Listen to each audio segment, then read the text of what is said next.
84 लाख जिया जून में से इंसान के पास ही विवेक है, बुद्धि है।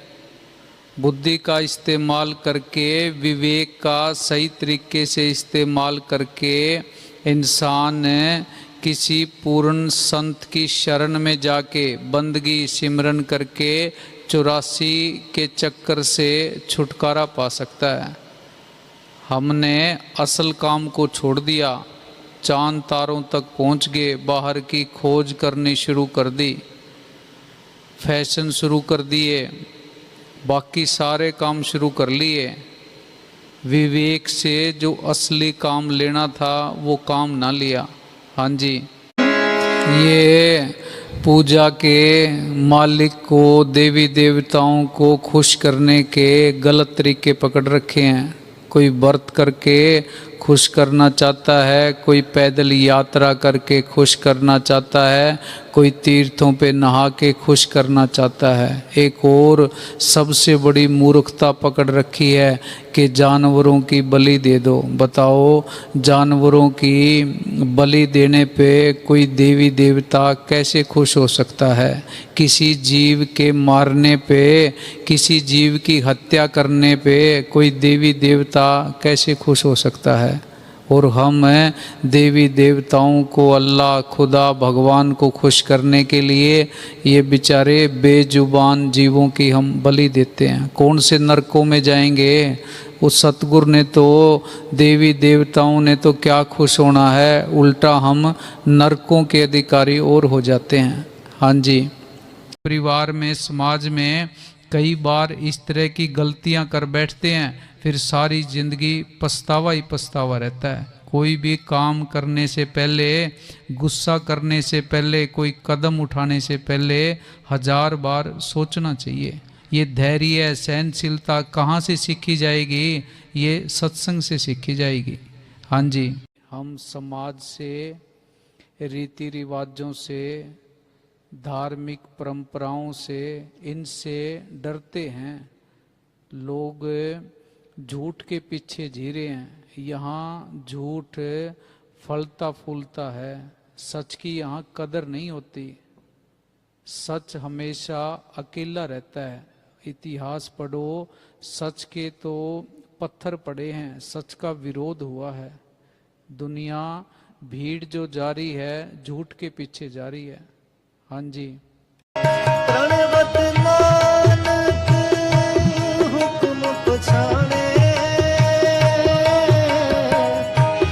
सुख हो दे दिन राती, नानक हुक्म पछाने। हुक्म क्या है? सिमरन करना, बंदगी करना, मेडिटेशन करना। सिमरन भजन करेंगे, सुख होवे दिन राती। फिर सुख ही सुख है, आनंद ही आनंद है, शांति ही शांति है। हमने दिवाली पे बाहर दीपक जलाए, पर अंदर वाला दीपक है वो बुझा हुआ है। अगर अंदर का दीपक जल गया, फिर हर रोज ही दिवाली है। अंदर वाले दीपक के बारे में किसी ने सोचा नहीं। अंदर का दिया तो बुझा हुआ है। जब तक अंदर का दिया नहीं जगता, शांति, सुख, आनंद, इसकी खोज करना, कल्पना करना मूर्खता है। हाँ जी, सारे शिकायत करते हैं भी मेरे को ये तकलीफ है, ये बीमारी है, गरीबी है। गुरु साहब ने, सुखमणि साहब के अंदर दवाई लिख रखी है सारी चीजों की। पहली लाइन के अंदर, पहली तुक के अंदर ही गुरु साहब ने बताया है कि सिमरो, सिमर सिमर सुख पावो। भी सिमरन कर, तेरे को सब सुख मिलेंगे। कल कलेश तन माहे मिटावो। भी शरीर के सारे दुख तकलीफ सब कुछ खत्म हो जाएंगे। हमने पढ़ लिया, दवाई को पढ़ लिया, पर जो फार्मूला बताया था उस फार्मूले के हिसाब से वो चीजें लाके दवाई बना के दवाई खाई नहीं है। दवाई नहीं खाई, इसीलिए हम तकलीफ के अंदर हैं। अकेला फार्मूला पढ़ने से इलाज नहीं होता। जैसे फार्मूले के अंदर बताया गया है वैसे करेंगे तो ही दुख तकलीफ दूर होंगी। हाँ जी, अपना ध्यान, अपना निशाना, अपनी नज़र अपने डेस्टिनेशन, अपनी मंजिल की तरफ होनी चाहिए, इधर उधर नहीं देखना। हम तो छोटी छोटी चीज़ों के अंदर, पड़ोसी से, परिवार के अंदर, भाई से, बहन से, बच्चों से, माँ बाप से उलझे रहते हैं। उलझना नहीं है, उलझाने के लिए तो मन पहले ही तैयार बैठा है। बिल्कुल इन चक्रों से दूर रहेंगे तो भी मन घेर के किसी न किसी चक्र में उलझाना चाहेगा। इनसे दूर रहना है, झगड़ों से दूर रहना है। अंदर बदले की भावना नहीं रखनी, बदले की भावना विनाश की ओर लेके जाती है। अंदर से माफ करने की भावना, दीनता की भावना, ये विकास की ओर लेके जाती है। ये हम बाहर गांव के अंदर भी, समाज के अंदर भी, शहर के अंदर भी ज़्यादा खुश रहने लग जाएं, नाचने लग जाएं, मस्त रहने, अल्लड़ तरह की तरह हमारी अवस्था हो जाए तो लोग हमें पागल कहना शुरू कर देंगे। इस दुनिया के अंदर खुश रहने के लिए भी पागल का टैग लगवाना पड़ता है। समझदार आदमी खुश रह ही नहीं सकता। अगर कोई ज़्यादा खुश है, ज़्यादा हंस रहा है, मस्त रहता है, तो लोग उसको पागल कहना शुरू कर देते हैं। भी देखो कैसी विचित्र बात है, भी खुश रहने के लिए, हर्ष उल्लास में रहने के लिए भी हमें अपने ऊपर पागल का टैग लगवाना पड़ता है। क्यों? सही आदमी तो खुश रह ही नहीं सकता। ऐसी हमारे समाज की धारणा बन गई, भी चुपचाप रहो, उदास रहो, परेशानी में रहो, चिंता में रहो, टेंशन में रहो। हाँ जी, ये तो हमने इस जीवन को, इस जिंदगी को भार बना रखा है। हर रोज ही नाचना चाहिए, खुशी में रहना चाहिए। पता नहीं मालिक के घर से कब बुलावा आ जाए, चिंता में क्यों रहना है, परेशानी में क्यों रहना है। हमारे करने से, हमारे सोचने से, हमारी प्लानिंग के हिसाब से, हमारी योजना के हिसाब से कुछ नहीं होने वाला। होएगा वही जो हमारे कर्मों के अंदर लिखा हुआ है। हाँ जी, पापों को साफ करने की साबुन नाम का सिमरन है। बंदगी करोगे, सिमरन करोगे, पापों का जो बोझ है हल्का होता जाएगा। इस सिमरन के अंदर इतनी ताकत है, इतनी पावर है। सिमरन करोगे, तुम्हारे ऊपर ना कोई जादू, ना टोना, ना ताबीज काम करे, ना कोई भूत, ना प्रेत, ना देवी, ना देवता, हमारा फिर कोई कुछ नहीं बिगाड़ सकता। जमदूतों की भी हिम्मत नहीं है कि मौत के वक्त पास आ जाएं। सतगुरु संतों के स्वरूप में लेने के लिए आता है। इस नाम के अंदर इतनी पावर है, पर ये मन ढीठ है, ये सिमरन करने नहीं देता, संतों के पास जाने नहीं देता, दुनिया के कामों को जरूरी समझता है। सतगुरु को, सिमरन को, सेवा को, सत्संग को, इनको जरूरी नहीं समझता। हम दूसरे को बदलने की कोशिश करते हैं, अपने को, खुद को बदलने की कोई भी कोशिश नहीं करता। यही सबसे बड़ी बीमारी है। दूसरे की बुराइयों की लिस्ट बना लेते हैं, खुद की बुराई किसी को दिखती नहीं अपने अंदर। हाँ जी, जब हम सिमरन की तरफ चलते हैं, अपने लक्ष्य की तरफ चलते हैं, अपनी मंजिल की तरफ चलते हैं, तरह तरह के लोग हमारा ध्यान भटकाने के लिए हमारे जीवन में, जिंदगी के अंदर आते हैं। हर बात का जवाब नहीं देना, कुछ बातों को टालना होता है। कुछ बातों का, कुछ झगड़ों का जवाब मुस्कुरा के भी देना होता है। कोई बात हो जाए, हंस के टाल दो। हम जा रहे हैं, रास्ते में कुत्ते भौंक रहे हैं, जिस काम के लिए जा रहे हैं, अगर उन कुत्तों के पत्थर मारने लग जाएं, डंडा मारने लग जाएं, तो वहीं उलझ के रह जाएंगे, अपने रास्ते से भटक जाएंगे। भटकना नहीं है, दुनिया जो बोलती है उसको बोलने दो। ऐसा कोई भी काम हो जिसके करने से सिमरन के अंदर रुकावट आती हो, सिमरन ना बनता हो, उस काम को छोड़ देना चाहिए। हर रोज जैसे हम बाहर घर के कामों के लिए योजना बनाते हैं, कोई भी योजना बनाने से पहले इस बात का खास ख्याल रखना चाहिए भी ऐसा कोई भी काम ना करें जिससे हमारे भजन सिमरन के अंदर रुकावट पड़े। असल काम तो भजन सिमरन ने करना है। जिस सुख शांति आनंद सुकून की तलाश हम बाहर करते हैं, पैसे के अंदर करते हैं, रुतबे में करते हैं, धन दौलत के अंदर करते हैं, वो सुख शांति आनंद सिमरन करने से मिलना है। हाँ जी, ये सुकून है एकांत में, मौन धारण करने में, चुप्पी साधने में। चुप रह के देखो, एक दिन का मौन रख के देख लो, घर के अंदर से वो एनर्जी इतनी आनी शुरू हो जाती है कि आदमी के अंदर के हालात ये हो जाते हैं भी जैसे शरीर दिमाग फटेगा। अगर उस एनर्जी के साथ जुड़ जाएं तो अंदर के हालात बदलने शुरू हो जाते हैं। मौन रख के तो देखो, चुप्पी साध के तो देखो। दुनिया की दवाइयाँ खा के देख ली, ये दवाई भी खा के देखो, इसका इस्तेमाल करके तो देखो।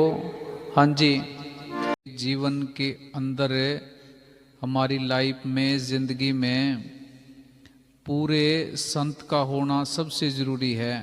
अगर इस जन्म में पूरा संत कोई नहीं मिला तो जन्म बर्बाद चला गया। पर इस बात को ना तो कोई यूनिवर्सिटी बताती, ना कोई कॉलेज बताते, ना स्कूल बताते, ना टीचर बताते, संत ही बताते हैं। भाई किसी पूर्ण संत की शरण में जा, पूर्ण संत की तलाश कर। जब तक हमारे जीवन के अंदर कोई पूरा संत नहीं हमें मिलता, मिलाप नहीं होता, हम सुखी हो ही नहीं सकते। क्यों? हमें पता ही नहीं है भी असली सुख किस चीज़ के अंदर है, कौन सी अवस्था धारण करने से पूरा सुख मिलेगा, आनंद मिलेगा। हाँ जी, हमारे अंदर युद्ध चल रहा है, अंदर से सारे बेचैन हैं। कोई व्यापार को लेके चिंतित है, कोई दुकान को लेके चिंतित है, कोई कर्जे को लेके चिंतित है, कोई खेती को लेके चिंतित है, कोई परिवार को लेके चिंतित है। किसी के बच्चे नौकरी नहीं लगते, इस बात से चिंतित है। कोई पड़ोसियों से दुखी है, किसी ने बेइज्जती कर दी, उसकी घुंडी दिल के अंदर लेके घूम रहा है। अंदर युद्ध चल रहा है। सतगुरु कैसे आए? सतगुरु को तो रास्ता बिल्कुल साफ चाहिए। हाँ जी, डीएसपी जानकार हो खुश हो जाते हैं, एसपी जानकार हो खुश हो जाते हैं, एसडीएम जानकार हो खुश हो जाते हैं, एमएलए जानकार हो अहंकार बढ़ जाता है भी एमएलए मेरा जानकार है। अंदर सतगुरु हंसता है भी मैं सारी दुनिया का बादशाह हूँ, मेरे से यारी नहीं कर रहा, छोटे छोटे लोगों से यारी कर रहा है। हाँ जी, सारी दुनिया भव सागर के अंदर बह रही है, डूबी जा रही है। कोई पूरा फकीर मिले, उसकी कृपा हो, गुरु मंत्र मिले, सही रास्ता दिखा दे तो हम इस भव सागर से पार हो सकते हैं। सिमरन बंदगी तो क्या करनी थी, लोगों ने नशे करने शुरू कर दिए, शराब के नशे, अफीम के नशे, गांजा, ये भांग पीनी, सुल्फा पीना शुरू कर दिया, जानवरों का मांस खाना शुरू कर दिया। और फिर सोचते हैं भी हमारे घर के अंदर शांति आ जाएगी, हमें अंदर से सुकून मिल जाएगा। जब किसी जानवर को मारा जाता है, काटा जाता है, कसाई उसके सामने छुरी लेके जाता है, उसके अंदर कितना डर पैदा होता है, वो कितना भयभीत होता है। उसका डर, उसकी पुकार, उसकी वेदना, उसका दुख, वो सब जो हम मांस खाते हैं उसके अंदर भरा होता है। उसकी वाइब्रेशन उसके अंदर होती है, वो हमारे अंदर जाके भी हमें परेशान ही करता है, दुखी करता है, हमें दिल के मरीज बना देता है। हाँ जी, पूज्य मस्ताना जी बहुत कम टाइम में काम कर पाए। क्यों? पूज्य मस्ताना जी ने संगत को पकड़ा, चमत्कार बहुत दिखाए। जब फकीर कोई भी चमत्कार दिखाता है, काल उसका हिसाब मांगता है। पूज्य मस्ताना जी के लास्ट में फोड़ा हो गया था, ठीक नहीं हुआ तो दुनिया से जाना पड़ा। पूज्य वकील साहब जी भी संगत को आती थी, संगत कह देते थे बेटी ये चीज़ तेरी ठीक हो जाएगी, ये चीज़ तेरी ठीक हो जाएगी। काल फिर उसके बदले मांगता है, हिसाब मांगता है। सारी सारी रात पूज्य वकील साहब जी जब दिल्ली होते थे या जगमाल वाली भी होते थे, जब क्लास लगानी शुरू नहीं की थी संगत के साथ, ऊपर चक्कर लगाते रहते थे, सारी सारी रात सिमरन करते रहते थे। एक दिन डॉक्टर विनोद है दिल्ली, पूज्य वकील साहब जी ने विनोद को कहा कि भी तू जो तेरे पास पेशेंट आते हैं उनको ये मत कहा कर कि तू ठीक हो जाएगा, इससे भक्ति खर्च होती है। और पूज्य वकील साहब जी खुद भक्ति खर्च करते रहते थे।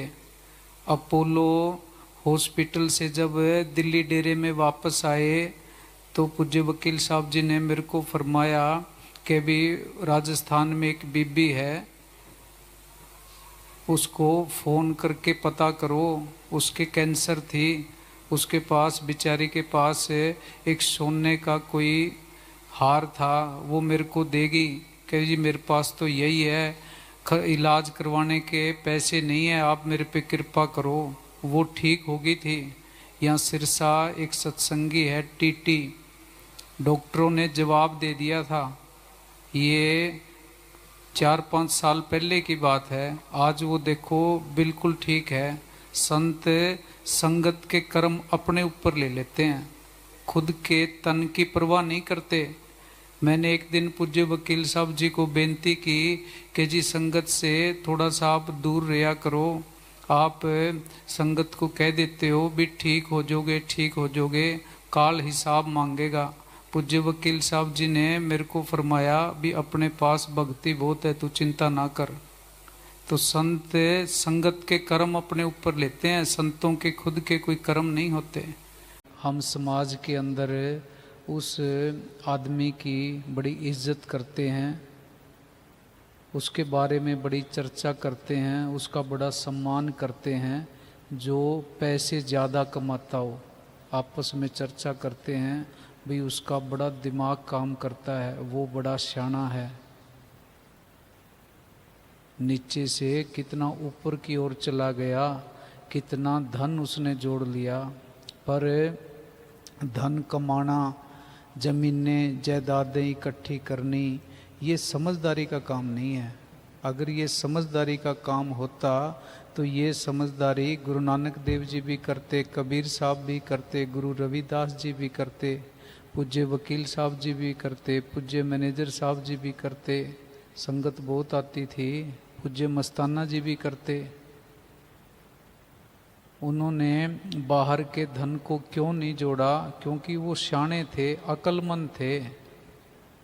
ये जिसको हम समझ रहे हैं कि हम धन कमा रहे हैं, बड़े शाणे हैं, जमीनें जायदादें जोड़ रहे हैं, हम बड़े अक्लमंद हैं, अक्लमंद नहीं है। ये परमार्थ अध्यात्म रूहानियत का जो रास्ता है, ये उल्टा रास्ता है। शान पे समझदारी किस बात में है? किसी चीज़ को छोड़ने में है। छोड़ के तो देखो, जिस दिन हमें इस दुनिया को छोड़ना आ गया, इसके पदार्थों को छोड़ना आ गया, उसी दिन से अंदर के रास्ते खुलने शुरू हो जाएंगे। यही रुकावट है कि हमने दुनिया को जाफी डाल रखी है और अपने आप को शाना सोचते हैं। शाने नहीं हैं। शाने होते तो अपना काम करते। जब हमारा प्रेम, हमारी तड़फ, हमारी प्यास इतनी ज़्यादा बढ़ जाएगी कि अपने आप से ज़्यादा सतगुरु से प्यार हो जाएगा। फिर सतगुरु दूर नहीं है, उन्हीं रूहों को सतगुरु दर्शन देता है जिनके अंदर इतनी तड़फ होती है, इतनी विरह होती है के बिन गुर देखे नींद न आवे। नींद आई ना, हम तो रोज खा पी के मोबाइल टीवी देख के हर रोज सो जाते हैं। उन रूहों को तो नींद ही नहीं आती, फिर सतगुरु की दया मेर होती है। हम सोचते हैं भी बढ़िया व्यापार कर लें, खा पी लें, विषय विकार भी भोग लें और सतगुरु के दर्शन भी हो जाएं। उसके लिए त्याग करना पड़ता है, एक ही रास्ता चुनना पड़ता है, या वो रास्ता चुन लो या ये रास्ता चुन लो। हाँ जी, सिमरन करने के लिए हमें अपने अंदर का और अपने घर का वातावरण ऐसा बनाना पड़ेगा जिसके अंदर बैठ के हम सिमरन कर सकें। हमने अपने अंदर के वातावरण को भी और अपने घर के वातावरण को भी दूषित कर रखा है। अंदर के वातावरण को दूषित कैसे कर रखा है, अंदर से अपने आप को मैला कैसे कर रखा है। कोई इंसान जीवन के अंदर हमें धोखा दे दे, हमारी बुराई कर दे, या हमारे साथ कोई और बुरा कर दे, हम उसकी बात की गांठ बांध लेते हैं। महीनों तक नहीं, सालों साल तक अपने अंदर उस धोखे को, उस बुराई को अंदर फोड़ा बना लेते हैं। उस इंसान के बारे में सोचना शुरू कर देते हैं, रात दिन उसके बारे में सोच सोच के अपने अंदर को सड़ाते रहते हैं, जलाते रहते हैं, अपने खुद का नुकसान करते रहते हैं। सामने वाला गलत भी हो सकता है, बुरा भी हो सकता है, धोखेबाज भी हो सकता है, मतलबी भी हो सकता है। उसने तो अपना काम कर दिया। उस गंदगी को, उस कीचड़ को हमने अपने अंदर क्यों रखना है? जब हम किसी की इस तरह की बुराई को अंदर रखना शुरू कर देते हैं, हम रास्ते से भटक जाते हैं, हमारा वक्त खराब होता रहता है। जिसने जो करना था वो कर दिया, उसकी बुराई को अपने अंदर नहीं रखना, अपने आप को नहीं जलाना, अपने आप को नहीं साड़ना। अगर इस तरह की सोच हम अंदर रखते हैं, हम रास्ता तो भटकते ही हैं, टाइम तो बर्बाद करते ही हैं, सिमरन से भी दूर हो जाते हैं। ये अंदर की सड़न, अंदर की जलन हमारे चेहरे की रौनक छीन लेती है, चेहरे मुरझाने शुरू हो जाते हैं। इसीलिए हमारे चेहरे मुरझाए हुए हैं। हमने दुनिया की नफरत को, बुराइयों को अंदर बांध रखा है। अंदर से सिमरन करने के लिए इस बॉडी को, इस घर को पाक पवित्र साफ रखना जरूरी है। सतगुरु के विचार के सिवाय अंदर कोई मैल आनी नहीं चाहिए। कोई गलत कर गया, अब देखो हम कहीं जा रहे हैं, अपनी मंजिल की तरफ बढ़ रहे हैं, रास्ते में कुत्ता भौंकने लग गया, अगर हम उसके ईंट उठा के मारेंगे, डला उठा के मारेंगे, हमारा वक्त बर्बाद होगा। मंजिल पे जितनी जल्दी पहुंचना था उतनी जल्दी नहीं पहुंच पाएंगे। एक गली में एक कुत्ता मिल गया, दूसरी में दूसरा मिल गया, तीसरी में तीसरा मिल गया, कितने कुत्तों के ऊपर पत्थर फेंकेंगे, हमारा वक्त खराब होगा, हम रास्ते से भटकेंगे, मंजिल से भटकेंगे। अगर कोई बुरा है, उसका स्वभाव बुरा है, हमें क्या लेना है? हम कहीं जा रहे हैं, रास्ते के अंदर गंदगी में सूअर बैठा है, उस सूअर ने सिर्फ पूंछ ही हिलाई है, हमारे कपड़ों के ऊपर गंदगी के छिट्टे गिर जाते हैं। अब ये हमने सोचना है, उसका तो स्वभाव है गंदगी के अंदर रहना, उस गंदगी का उसके ऊपर कोई असर नहीं पड़ता। अगर हम उससे बदला लेने की सोचेंगे, रुक के उसके ऊपर हमला करेंगे, पत्थर मारेंगे, लाठी मारेंगे, उसने एक बार पूंछ और हिला देनी है। उसका स्वभाव है। हमारे कपड़े पहले जितने गंदे हुए थे उससे डबल और ज्यादा गंदे हो जाएंगे। किसी से बदला नहीं लेना, अपनी मंजिल की तरफ बढ़ना है, ध्यान सिमरन की तरफ रखना है। ये अंदर के इस घर को तो पाक पवित्र साफ रखना ही है। जब बाहर के अंदर कम से कम विचार होंगे तो ही हम सिमरन के ऊपर बैठ सकते हैं, तो ही सिमरन का खजाना इकट्ठा हो सकता है। बाहर अंदर का वातावरण साफ रखने के साथ साथ घर का वातावरण भी साफ रखना है। अगर घर का वातावरण साफ होगा तो ही हम सिमरन बंदगी कर सकते हैं। हमने घर का वातावरण खराब कैसे कर रखा है? घर की एनर्जी सारी नेगेटिव क्यों कर रखी है? वाइब्स घर की अच्छी क्यों नहीं है? क्योंकि घर के अंदर बैठ के हम दुनिया की कमजोरियों के बारे में आलोचना करते हैं, निंदा करते हैं, किसी की कमजोरियों पे चर्चा करते हैं। जिस घर के अंदर दूसरे की बुराइयों के ऊपर चर्चा होगी, किसी की निंदा होगी, उस घर का वातावरण अच्छा नहीं हो सकता। जैसे फोटोओं के अंदर हम देखते हैं, देवी देवताओं की फोटो के चारों तरफ, उनके सर के चारों तरफ एक गोल सफेद सफेद चक्कर बना होता है, एक आभा मंडल बना होता है। इसी तरह का आभा मंडल हमारे सबके चारों तरफ है, हमें दिखाई नहीं दे रहा। जब हम नशे करते हैं,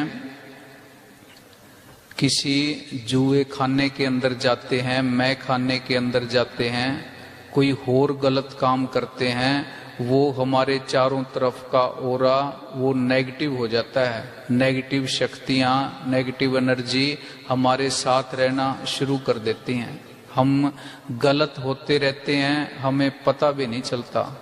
अपने खुद के चारों तरफ के आभा मंडल को भी साफ रखना है, घर के आभा मंडल को भी साफ रखना है। सिमरन करने के लिए ये बेसिक चीजें हैं। जिस घर के अंदर हम बैठ के निंदा आलोचना करते हैं, उस घर के अंदर फिर तुम जितने मर्जी हवन करते रहो, अगरबत्ती जलाते रहो, रूम फ्रेशनर छिड़कते रहो, उसका वातावरण आभा मंडल साफ नहीं होता। साफ रखना है। हम घर के अंदर किसी बाहर के आदमी को कूड़ा करकट डालने से रोकते हैं। कोई पड़ोसी कूड़ा करकट डाल भी देता है, वो कूड़ा करकट तो 5-7 मिनट के अंदर साफ हो जाता है।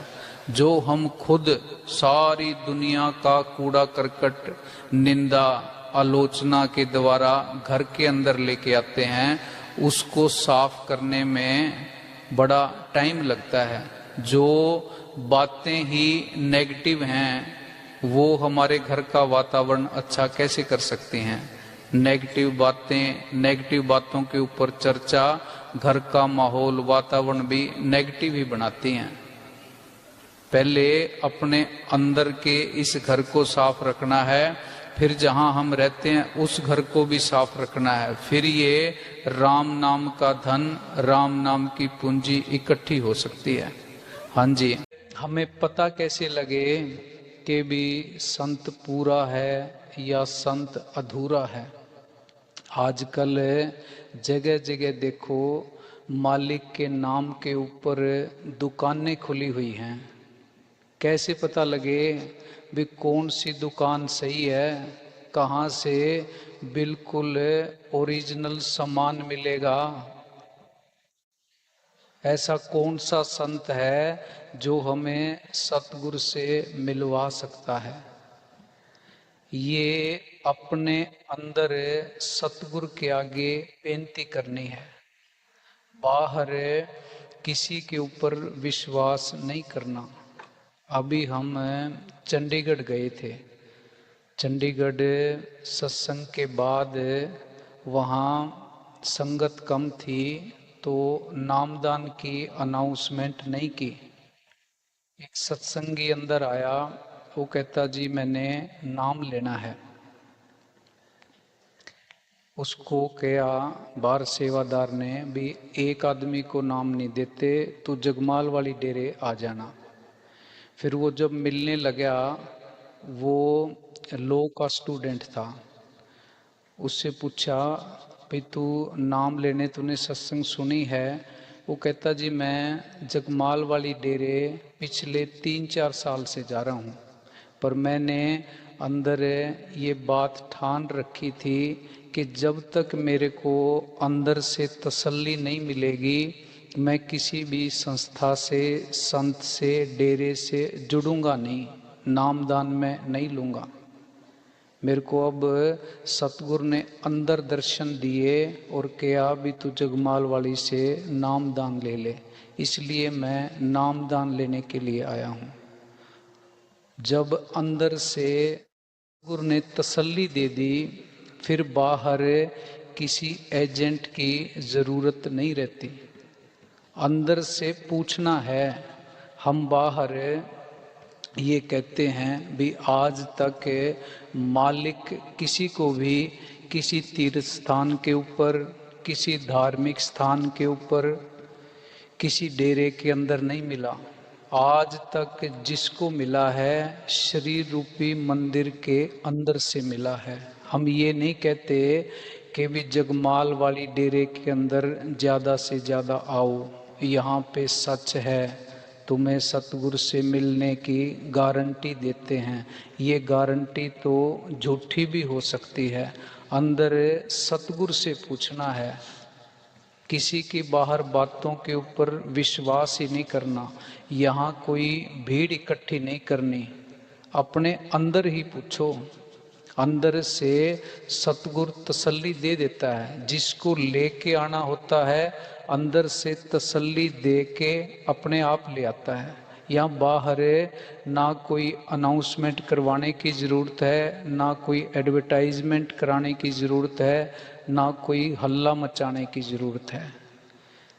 ये पूर्ण संतों का मार्ग है। जिस तरह यूनिवर्सिटी के अंदर पीएचडी के बच्चे बहुत कम होते हैं, 2-2, 4-4 सीटें होती हैं, तो यहाँ सीटें कम हैं।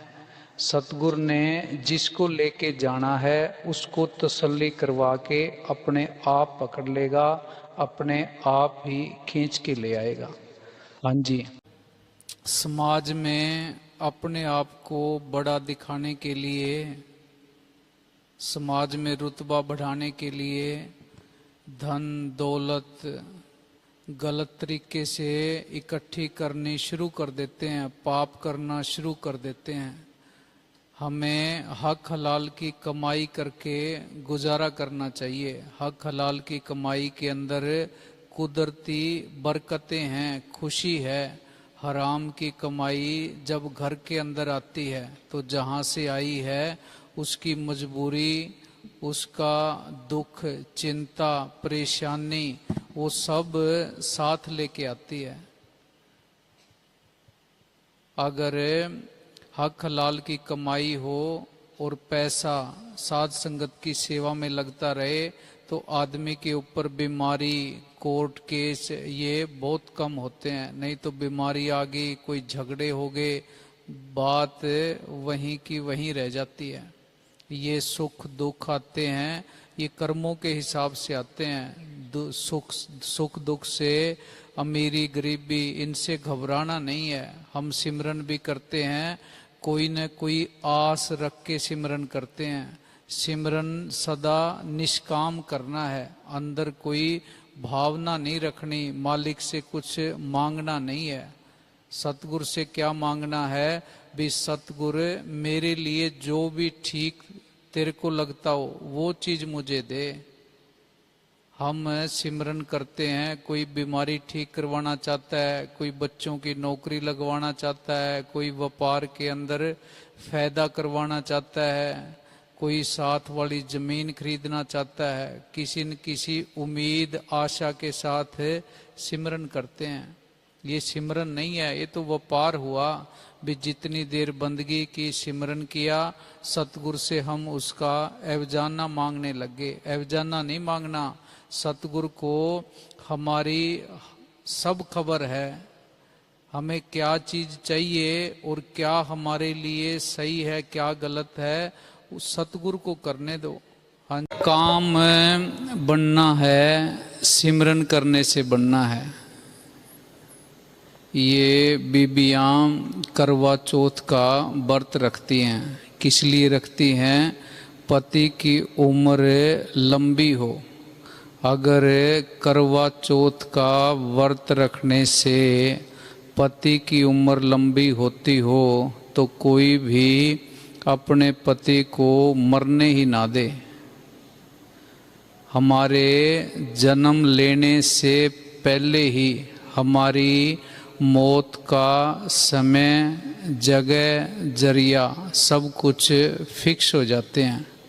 जितने श्वास हम लिखवा के लेके आते हैं उतने ही श्वास आने हैं, जितने अन्न के दाने लिखवा के लेके आते हैं उतने ही अन्न के दाने खाने हैं। कबीर साहब ने लिखा है, छोड़ अन्न करे पाखंड, ना सुहागन ना ओ रंड। ये बाहर व्रत करके हम पाखंड करते हैं। तुलसी साहब हाथरस के अंदर हुए हैं, उन्होंने व्रतों के बारे में लिखा है, तीज चतुर्दश करवा चौथी, झूठे व्रत बतावे पोथी।